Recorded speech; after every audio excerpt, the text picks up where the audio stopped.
So how do all four of these relate to a time horizon?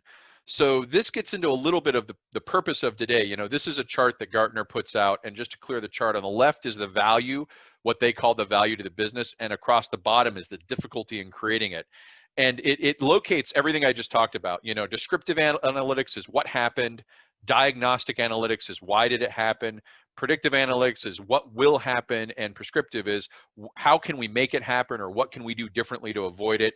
And you see here they've got this time horizon is actually laid into this thing here, and they, you know, this is information to optimization. But all of the descriptive and diagnostic, what's important to remember is anytime you're looking at analytics, that's time delayed information, and that time delay could be fractions of a second if it's your speedometer on a car, up to months if you're dealing with a complex organization and some report had to be the data collected, the report generated, corrected for errors, released, it gets to management, it filters its way down. All of a sudden that information could be months or even old. And you need to really understand how far back are you looking at some of these descriptive and diagnostic analytics.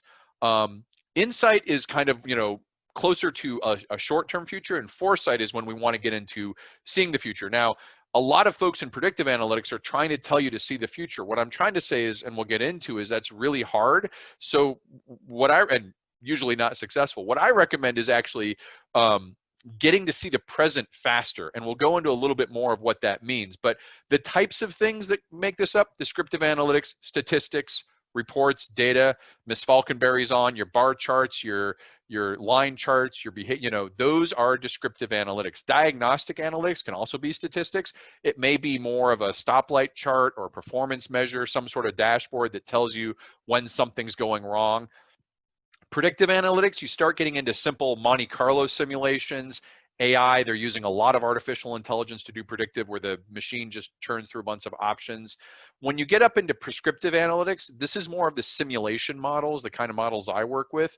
And they can be computational, you know, you're using a computer to crunch all the numbers, or it can be systems thinking, you know, you're using the patterns and sort of, but the key is you're using some sort of model to understand what's going to happen in the future, and it's rigorous based. You know, you could have a bunch of people sit around and talk about what everyone should do, and we have a technical word for that, it's called Facebook.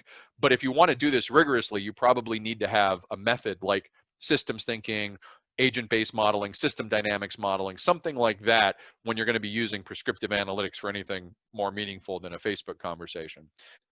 Appreciate your time today. If you have any questions on structured systems thinking, have a problem you'd like our help on, or want to know more about developing your own capabilities in systems thinking, please reach out at the email below. We'd love to hear from you.